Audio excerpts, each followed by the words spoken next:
और क्योंकि जड़ से ही सब पूरे तने को खुराक मिलती है, आहार मिलता है।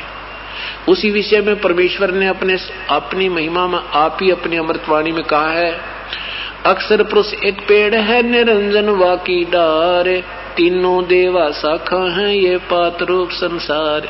अब जड़ से खुराक चलती है, जड़ से आहार चलता है तना में। तना समझो परब्रह्म और जड़ समझो पूर्ण ब्रह्म, और तना समझो परब्रह्म, और उसमें से निकली एक मोटी डार वो ब्रह्म, और ब्रह्म से फिर एक डार से 3 शाखा ब्रह्मा विष्णु महेश, और आगे हम पात रूप संसार। तो यहाँ उसी का दृष्टांत, उसी का उदाहरण दिया है कि जैसे जड़ से खुराक चलती है और वो सब तने में पहुंचती है। जड़ के आगे सभी, मूल के सामने सभी याचक होते हैं। तो यहाँ बताते हैं, समर्थ दाता कबीर धनी है और सकल है लेवा वो, गरीबदास को सतगुरु मिल गया भव सागर का खेवा वो। मुझे तो वो परमात्मा मिल गए जो हमें संसार रूपी सागर से पार कर देंगे, और वो परमात्मा है। परमेश्वर से प्रार्थना की किसी संत भक्त ने कि हे भगवान श्री कृष्ण भी बड़े समर्थ शक्ति हैं, और उन्होंने मोरध्वज राजा के पुत्र ताम्रध्वज को जीवित किया था। प्रभु आप ये कैसे कह रहे हो कि ये समर्थ शक्ति नहीं है? परमात्मा ने कहा, हमने ये नहीं कहा कि ये समर्थ शक्ति नहीं है, हमने क्या कहा ये तुम सुनते नहीं हो। क्या बताते हैं, 3 लोक का राज है ये ब्रह्मा विष्णु महेश, 3 लोक का राज है ये ब्रह्मा विष्णु महेश, ऊंचा धाम कबीर का वाणी वीर विदेश। के उस 3 लोक का राजा तो हमने बताया है कि ब्रह्मा विष्णु महेश ये 3 लोक के राजा हैं, और इनसे ऊपर जो परमात्मा वो पूर्ण ब्रह्म अन्य है। जैसे ये एक ब्रह्मांड में एक विभाग के मंत्री हैं, एक ब्रह्मांड में जैसे एक प्रांत के अंदर मंत्री होते हैं और मुख्यमंत्री होता है। मंत्रियों का एक विभाग होता है, उसमें उतनी शक्ति होती है कि विभाग के वो मालिक होते हैं, लेकिन वो पूरे राष्ट्र के मालिक नहीं होते। आप इतनी ही गलती कर रहे हो कि आप एक प्रांत के मंत्री को और तुम राष्ट्र प्रधानमंत्री की शक्ति से तुलना करते हो कि ये समर्थ है। हम ये कहते हैं ये प्रधानमंत्री नहीं है, ये एक मंत्री है, विभाग का मंत्री है, इसकी इतनी पावर है। और इनसे पूछ लो अगर तुम्हारा कभी मेल हो जावे तो। कोई झूठ नहीं बोला करते देवगण। तो परमात्मा कहते हैं इतना काम जैसे मोरध्वज के पुत्र ताम्रध्वज को आरे से चिरवा के फिर पुनः जीवित कर देना, ये श्री कृष्ण जी जैसे भगवान के लिए बाएं हाथ का खेल है।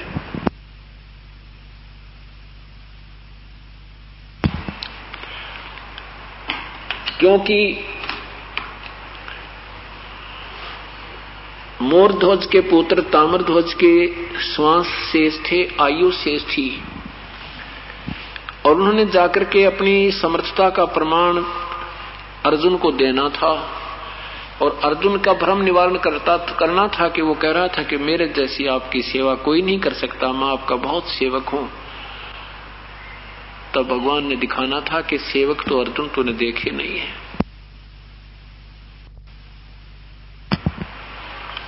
आपने भक्त नहीं देखे हैं। मोरध्वज के घर पे भगवान अर्जुन को लेकर गए एक साधु रूप बना के, और एक माया से शेर बनाया, अपनी सिद्धि शक्ति से एक शेर की कल्पना की, वो शेर साथ लिया। अब वो शेर कौन था, यही खेल आप समझ में आ जाएगी ना, फिर यह पीएचडी हो जाएगी आपकी। आदरणीय गरीबदास साहब जी कहते हैं, श्री कृष्ण तो रावल बने वो सतगुरु संग शरीर। श्री कृष्ण तो एक साधु बने, और शेर माया जो बनाई से कल्पना की अपनी सिद्धि से, तो परमात्मा पूर्ण ब्रह्म शेर रूप धार के उनके संग हो लिया। अब क्योंकि आप और हम भगवान श्री कृष्ण को सुप्रीम पावर मान के, सर्वशक्ति मान करके हम इतने प्रभावित हो चुके हैं कि अब वास्तविक ज्ञान को भी बहुत देर से स्वीकार करेंगे, लेकिन हो जाएगा। पहले वाला ज्ञान भी हमने ऐसे सुना करके रट्टे ला ला के सुना और उस पर हम आरूढ़ हो गए थे। इसी प्रकार इस ज्ञान पर भी हम आरूढ़ हो जाएंगे और बिल्कुल प्रमाण के साथ हो जाएंगे। तो पूर्ण परमात्मा ने स्वयं वहां शेर का रूप बनाया था। अभी आपको बताया था कि जैसे सूर्य से सब की शक्ति से सोलर ऊर्जा जो बनती है, वो उसके बिना उसका कोई भी कार्य नहीं हो सकता। कुछ उससे संग्रह हो जाती है, वो बिजली वो कुछ समय काम कर सकती है। अगर आगे बादल छाए रहेंगे तो वो फिर कुछ दिनों में निष्क्रिय हो जाता है। इसी प्रकार पूर्ण परमात्मा, कबीर साहब की आत्मा, श्री कृष्ण, श्री अर्जुन, यानी हम सभी उस परमेश्वर की आत्मा हैं। और जिन्होंने जैसी सिद्धि उस परमात्मा की प्राप्त की है, तो उसकी जो क्रिया उस भी वही शक्ति कर रही होती है। जैसे वो सोलर वो बना रखा होता है इंस्ट्रूमेंट, अब बादल भी नहीं है वहां पर, तो भी शक्ति जो पहले संग्रह की गई है वो भी सूर्य की ही है। अब यहां समझना होगा इस परमेश्वर के पीएचडी वाले ज्ञान को, इस तत्व ज्ञान को, तत्व भेद को, कि अब उसमें जो शक्ति श्री कृष्ण जी में चल रही है वो परमात्मा पूर्ण ब्रह्म की ही उपासना से उसने संग्रह कर रखी है। और उसके लिए वही परमात्मा कोई भी रूप, कोई भी कारण, दृश्य या अदृश्य रूप में, प्रत्यक्ष या अप्रत्यक्ष रूप में उनके साथ विद्यमान रहना पड़ता है। जहां पर परमात्मा की शक्ति का परीक्षण होना होता है, नहीं तो काल 1 मिनट में फेल कर दे इनको और भक्ति को इस पृथ्वी से उठा दे कति। जैसे एक समय हजरत मोहम्मद जी ने एक मरे हुए बकरे को अपना मंत्र बोल दिया, वो जीवित हो गया। अब हजरत मोहम्मद जी जो जिससे मुसलमान धर्म बना, मुसलमान धर्म का एक समुदाय बना, पवित्र समाज बना, उनके प्रवर्तक की कथा है, छोटी सी ये सुनाता हूं। तो उन्होंने ये हो गया कि तेरे अंदर शक्ति आ गई और तू बड़ा सिद्ध पुरुष हो गया, मुर्दे जीवित कर सकता है। अब जिनके सामने हजरत मोहम्मद जी ने उस मरे हुए बकरे को जीवित किया था, उन्होंने जगह जगह जाकर के प्रचार किया कि हमारे पीर जी ने ऐसे कर दिया, हमारे नबी जी ने एक बकरा जीवित कर दिया, लेकिन लोगों को विश्वास नहीं हुआ। तो भक्तजन आके कहने लगे, जी लोग मजाक उड़ाते हैं हमारा और कहते हैं ये सब तुम गपोड़ पेलते हो, झूठ बोलते फिरते हो। हजरत मोहम्मद जी ने कहा कि वो तिथि रख दी कि उस दिन हम गाय को बिस्मल करेंगे, शब्द से मारेंगे और जीवित करेंगे। अब दुनिया देखने के लिए इकट्ठी होगी। अब वो अपनी शब्द शक्ति से, वचन से मार दी गाय को। गाय मर गई, सबने टेस्ट कर लिया, श्वास नहीं, बिल्कुल भी उठ नहीं रही, हाथ पैर कति लूज हो गए। तब हजरत मोहम्मद जी ने कोशिश की उसको जीवित करने की। वो मंत्र पढ़ कर कति थक लिया, कति जीवित ना हुई। फिर उसने जमीन पर लेटकर और ऊंची आवाज तक आवाज लगाई थी, हे अल्लाहु अकबर, अल्लाह कबीर। क्योंकि उससे पहले पूर्ण परमात्मा हजरत मोहम्मद जी को एक जिंदा रूप में मिले थे, सतलोक लेकर गए थे, सतलोक स्थान दिखाया था, सारी चीज से परिचित कराया, लेकिन जबरील देवता के डर से परमात्मा को नहीं स्वीकार किया। ये तो मन में हो गया कि पूर्ण शक्ति है, कोई और भी है।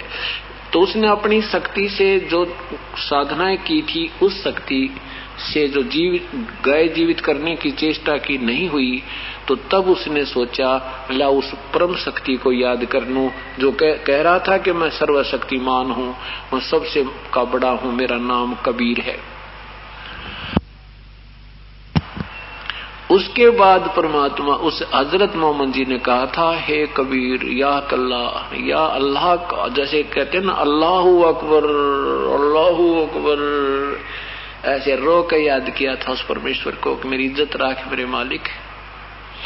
उसी से में परमात्मा कहते हैं तब हम मारी गऊ शब्द के तीरम, ऐसे होते मोहम्मद पीरम। और जब हम मोहम्मद याद किया रे, जब हमो, कबीर साहब कहते हैं जब हमारे को मोहम्मद जी ने याद किया, जब हम मोहम्मद याद किया रे और शब्द स्वरूपी हम बेग गया रे, मुई गऊ हम तत्काल जिवाई, जब मोहम्मद के निश्चय आई। तुम कबीर अल्लाह दरवेशा, मोमन मोहम्मद का फिर गया अंदेशा। हम गुप्त रूप में, शब्द रूप में, अविनाशी रूप में तुरंत वहां पहुंच गए। केवल हजरत मोहम्मद जी को दिखाई दे रहे हैं, अन्य को नहीं।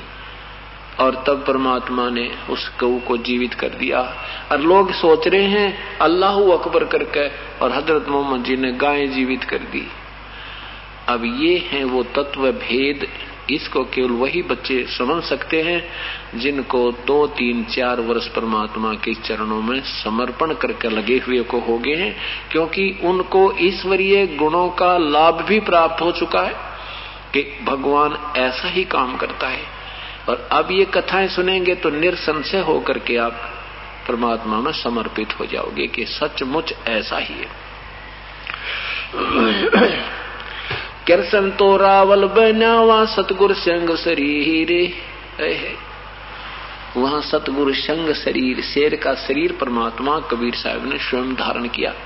और ना कृष्ण जी ने बेरायु किए है, उसने तो सिद्धि से अपना, जैसे ये मुर्गे बना दे, कबूतर बना दे, जादूबाजीगर गामा में दिखाते फिरा करें, एक पटारी सी ऊपर तो हटा दे, कबूतर करता फिर एक छोटी सी कोई मिट्टी उठावेंगे और एक कपड़ दे है कि कपड़े का नीचा करके उसने फिर खोल दे, उसमें तो कबूतर निकलते हैं, वो घूमते फिरते नजर आते हैं। तो ऐसे श्री कृष्ण जी ने तो वो सिद्धि की थी कि शेर बनाकर ले चलो और मोरध्वज से कहूंगा कि इस लड़के का, इस शेर को मनुष्य का मांस खिला दे। और वो शेर मांस खाने वाला नहीं था, परमात्मा थे वह स्वयं इस त्रिलोकीनाथ के साथ में। और वो स्वयं आगे उस समय पता था कि जब ये बात बिगड़ गई, ये लड़का जीवित नहीं हुआ तो भक्ति उठ जाएगी संसार से, और काल इन ब्रह्मा विष्णु में इसको 1 मिनट में फेल कर दे। जैसे श्री कृष्ण जी के रहते रहते शिशुपाल मरुआदि मार दिया, जरासिंह मार दिया, और पूतना मार दी, केसी के जैसा राक्षस मार दिया श्री कृष्ण जी ने। और फिर क्या हुआ, भगवान श्री कृष्ण जी का पूरा कुल उनके सामने विनाश हो गया। दुर्वासा जी के श्राप से श्री कृष्ण बचाव नहीं कर सके।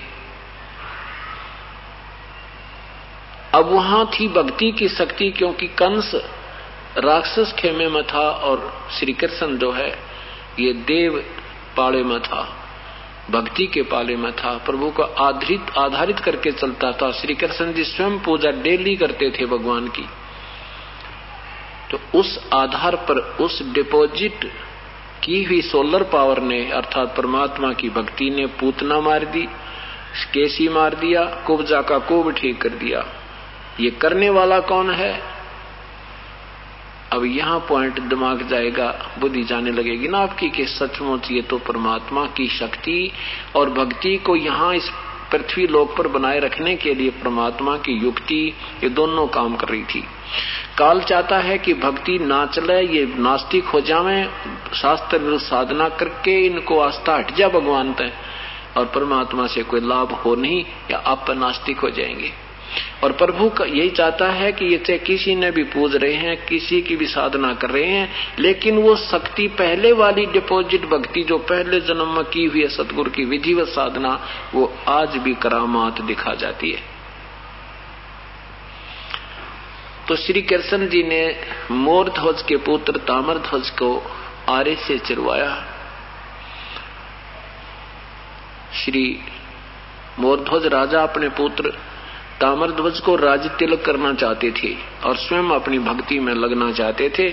पहले बच्चा सियाना होते ही उसके कंधों पर भार माता पिता डाल देते थे, स्वयं अपनी भक्ति किया करते थे। अब तो बुजुर्ग ये हैं कि बच्चे चाहे 2-2, 3-3 पुत्रों वाले हो जाए, फिर भी उन्हीं के पीछे लगे रहते हैं और साथ में कहीं बच्चे गड़बड़ ना कर दे, नुकसान ना हो जाए, न्यू ना हो जाए। और पहले वो भगवान से परिचित होते संविधान से कि बच्चे को इसकी किस्मत मिलेगी, इससे कम ज्यादा नहीं होगा, और यदि ये भक्ति साथ करता रहेगा तो प्रभु इसका सहयोगी रहेगा। इतनी सी बात से सारा फैसला हो जाता है।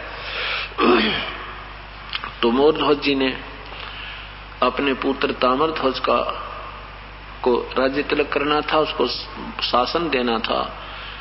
उसमें एक बहुत बड़ा भंडारा किया हुआ था, ऋषि जन आते थे, साधुओं की सेवा की जाती थी और पर संत की बातों पर विश्वास करते थे। अब तो केवल झूठ जितनी गणी बोल रहा है उतनी उसकी महिमा गनी होती है। तो उस समय डरते थे, संत जो कहता वो सत्य कहते हैं। ऐसे जो ही श्री कृष्ण जी वहां पहुंचे शेर के समेत बाग में बैठ के जाके, तो लोगों ने को पता चला कि ऐसे ऐसे एक शेर समेत 2 साधु आए हैं। तो राजा मोरध्वज ने कहा कि उनको यहाँ दरबार साहब में लिवा लाओ, आदर के साथ बुला लाओ। तो सेवकों ने जाके प्रार्थना की कि आपको राजा याद कर रहे हैं। श्री कृष्ण जी ने साधु रूप में कहा कि अगर राजा ने आना है तो यहाँ आए, संत नहीं जाया करते किसी के घर पर बिना बुलाए।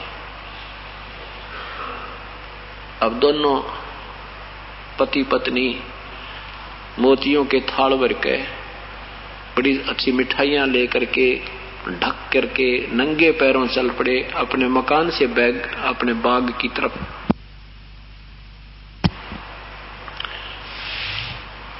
वहां जाके याचना की कि आप चलिए हमारे दर पे, हमारे घर पे चलिएगा। राजा के घर पे आ गए और कहा कि भोजन पाओ भगवान, हे महात्मा जी भोजन पाओ। श्री कृष्ण जी ने कहा कि पहले हमारा शेर भोजन खाएगा, हम पीछे खाएंगे, इससे पहले हम नहीं खाते। और कहते हैं जी ठीक है, शेर का आहार मंगा देते हैं, मांस मंगा। कहते हैं मांस खाता है, कहा जी मांस मंगा देंगे। कि एक बात सुनना, ये किसी भेड़ बकरी का मांस नहीं खाता, ये शेर मनुष्य का मांस खाता है। कहा मोरध्वज ने कहा जी मनुष्य का मांस मंगा देंगे। फिर श्री कृष्ण रूप साधु रूप में श्री कृष्ण जी ने कहा कि ये कहीं किसी पल्लेदार ने मरवा दे, ये ऐसा मांस नहीं खाएगा, तेरे परिवार के सदस्य का मांस खाएगा। अब उस यज्ञ में एक ऐसा संकल्प होता था, ऐसा एक विधान बना रखा था यज्ञ का कि संत जो मांगे खाने के लिए वही आहार नहीं दिया गया तो वो यज्ञ अपूर्ण हो जाती है, वो संपूर्ण नहीं होती। और संत रुष्ट हो जाते हैं तो भी यज्ञ संपूर्ण नहीं, पाप के भागी हो जाते हो। तो उसमें संत मांस नहीं खाते थे, सब्जी जो भी मांगते थे, कोई आहार फल छोटा मोटा ये मांगा करते थे, वो दे दिया करते थे। तो जो ही उसने कहा कि ये मांस खाएगा और किसी पल्लेदार का नहीं खाएगा, कहीं किसी नौकर न मरवा दे, तेरे घर के सदस्य का, तुम तीनों में से एक का मांस खाएगा। 3 ही घर के सदस्य थे, मोरध्वज और पिता मोरध्वज का पुत्र ताम्रध्वज और उनकी रानी मोरध्वज की पत्नी, ये 3 ही सदस्य थे। तो पत्नी कहती है कि मैं अपने शरीर का मांस शेर को खिला देती हूँ, मेरा काम पूरा हो गया, तुम पिता पुत्र अपना शासन करो। अब पिता कहता है, मोरध्वज कहता है कि नहीं, मेरे रहते और मेरी पत्नी अपना मांस खिलाए तो मेरा जो है पति धर्म समाप्त हो जाता है। पति के रहते पत्नी पर आपत्ति नहीं आ सकती, ये मनुष्य का फर्ज होता है। मेरे से पहले तू नहीं जा सकती इस कुर्बानी में। वही खड़ा मोर छोटा वो लड़का कहता है कि पिताजी मैंने आपकी सेवा क्या करी है, अगर तुम दोनों में से भी कोई एक की मृत्यु होगी आज तो मैं अपने जो है माता पिता की सेवा से वंचित रह जाऊंगा और मैं अपना शरीर शेर को देता हूं और मुझे ये कुर्बानी करने दो। तो मोरध्वज कहता, बेटा मैं तो बूढ़ा हो गया, आप बालक हो और आप शासन करना, मैं अपना शेर मांस देता हूं शेर को। तो कृष्ण जी कहते हैं, भाई तुम तो जाना ड्रामा कर रहे हो, तुमने जो है ना ये टाइम टालना है और कुछ नहीं, तुम्हारा काम इतना ही दिखा मैंने। तो तीनों हाथ जोड़कर, अब देखो वहां क्यों होड़ लगाई। श्री कृष्ण जी ने कहा था कि आज जो शेर के सामने जो शेर को अपना मांस खिला देगा अपने शरीर का, वो सीधा स्वर्ग जाएगा। अब तीनों लोभ करे तो ऐसा करे, लालच करे तो ऐसा करे। अब तीनों ने लोभ हो गया कि शरीर तो जाना ही है, आज ना 10 वर्ष 20 वर्ष 100 वर्ष के बाद इसको तो खत्म होना ही होना है, और इससे बड़ा सु अवसर कहां मिलेगा, आज शेर हमारा मांस खा और हम स्वर्ग चले जाएं। स्वर्ग का, क्योंकि अभी तक स्वर्ग ही प्राप्ति बहुत कठिन थी और स्वर्ग प्राप्ति को ही यहाँ की अंतिम उपलब्धि मानी जाती थी। तो उसी समय रानी कहती है, मेरा दाव लग जा। अपनी अपनी बात बनाते, नहीं देखो जी मैं पतिव्रता औरत हूं और पतिव्रता औरत से पहले पति मर जावे तो मुझे क्या कहेंगे लोग, यानी इस तरह की बातें बनाओ कि मेरा नंबर आ जा, मैं मर जाऊं और मेरा नंबर परमात्मा पाने में यानी स्वर्ग जाने में आ जावे। तब श्री कृष्ण जी ने तो तीनों हाथ जोड़कर खड़े हो गए कि प्रभु आप फैसला कर दो, हमसे नहीं हो रहा। तब श्री कृष्ण साधु रूप में बैठे श्री कृष्ण जी ने कहा कि पिता पुत्र, माता और पिता दोनों अपने बेटे को अपने हाथ से 2 फाड़ करें, आरे से चीरें और फिर ये मांस खावे। और एक जब वो 2 बैठा दिया ना, लड़का नहा धोवा के और बैठा दिया चीरने के लिए, आरा दोनों तरफ से माता पिता पकड़ कर खड़े हो गए, धर दिया सिर पर बेटे कर दिया शुरू। फिर श्री कृष्ण जी ने कहा कि ये बायां तो फेंक देना, केवल दायां हिस्सा जो है ना राइट हैंड का, ये अंग, एक हाथ और एक पैर, ये शेर खाएगा, बायां नहीं खाता। अब इस बात से वो लड़का ताम्रध्वज रोने लग गया, आंखों में पानी आ गया। श्री कृष्ण जी ने अर्थात उस साधु ने कहा था कि अगर कोई सा जब माँ बाप भी रो पड़े या लड़का रोने लग गया तो मांस नहीं खाएगा ये शेर, तुम्हारा कच्चा प्रेम है परमात्मा में। अब लड़के की आंखों में आंसू आ गए। तो श्री कृष्ण जब आंसू आए तो आधा सिर कट लिया। श्री कृष्ण जी ने कहा भी बेशक मत काटो, अब ये शेर नहीं खाओ। लड़का रो पड़ा, इसकी आंखों में आंसू आ गए, तुम्हारा कच्चा प्रेम परमात्मा में। श्री ताम्रध्वज कहने लगा लड़का कि हे भगवान आप अंतर्यामी साधु हैं, आप देख लो प्रभु मेरे अंदर से मेरे दिल की बात देख लो।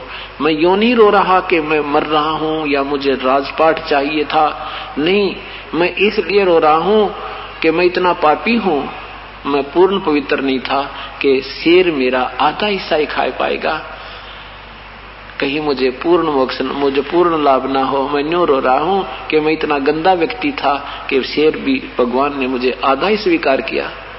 इतना कह के और माँ बाप आरा चला रहे हैं, लड़का अचेत हो गया। और साधु उठ कर चल पड़े कि तुम तो ड्रामा कर रहे हो भाई, तुम तो ड्रामा करे, रो रहे हैं तेरा बेटा थे। अब न्यू कहनो लड़के के सिर में आरा फंसा पड़ा है और दोनों छोड़ के दोनों पैरों में गिर गए श्री कृष्ण उस साधु के चरणों में, मोरध्वज और उसकी पत्नी, और कहने लगी भगवान बालक था, रो पड़ा होगा, मुझे चीर लो मेरे मालिक, मैं कतई नहीं रोऊंगा, आपके समर्पण है, ये राजपाट भी आप ही का, साधुओं का ही है, भगवान का दिया हुआ है, तो आप रूठ कर मत जाओ मेरे दरबार से। कहते इतनी बात सुनकर प्रसन्न हुए श्री कृष्ण जी, वापस आ गए, लड़के के सिर से आरा निकाल के और जीवित कर दिया। ताम्रध्वज जीवित हो गए और प्रसन्न कर दिया कि भाई मैं तो परीक्षा लेने आया था, और देख ले अर्जुन तू के कहता, मेरे जैसा भक्त नहीं। अर्जुन चरणों में गिर गया और कहने लगा, भगवान मैं तो ड्रामा कर रहा था आपके लिए, ये हैं भक्त भगवान के। अब यहाँ यही समझाना चाहते हैं कि श्री कृष्ण जी इतना काम कर सकते थे और परमात्मा ने ये भगवान का जहाँ ईश्वरीय रोल आता है वहाँ पूर्ण परमात्मा की शक्ति अपना काम करती है, ताकि इस संसार में भक्ति बनी रहे, प्रभु में आस्था टूट ना जा। युग काल यही दाव लगाना चाहता। परमात्मा नहीं चाहते इसमें कृष्ण जी की महिमा हुई, परमात्मा नहीं चाहते इसमें गोरखनाथ की महिमा होगी, करडोन की महिमा बनी रहे, संतों की महिमा बनी रहे और भगवान की याद बनी रहे, इतना चाहते। और वो भी इस समय तक। आज ये कलयुग में जो समय चल रहा है और ये परमात्मा की जो वास्तविक भक्ति का मार्ग प्रशस्त हो रहा है, इस दिन के लिए इन चारों युगों की इंतजार थी। ये ऐसा समय समझ लेना। यहां तक परमात्मा की आस्था को लाना था। अब फिर पूरे संसार में परमात्मा की वही स्थिति आ जाएगी, जो ईश्वर के गुण होते हैं वो जन जन के हृदय में समाएंगे और बुराई छूटेंगी। ये दुनिया को लूट लूट के घर भर रहे हैं, फिर लूटेंगे नहीं, स्वयं लुटा करेंगे। इतनी आपस में प्रेम होगा। अगर ऐसा नहीं होगा तो ज्यादा से ज्यादा 100 वर्ष या 200 वर्ष में एक दूसरे को इंसान खाने लग जाएगा। जो आज स्थिति इंसान की गिरती जा रही है। और जो इस सत्संग में आने के बाद जैसे आपका उत्थान हो रहा आत्मा का, आप ना सत्नो सोचो, ना जाने के खवा दो, हमारे घर पर कोई आवे कैसे उनको प्यार दें, परमात्मा का ज्ञान सुनाए और लूटेंगे नहीं, हम लूट सकते हैं।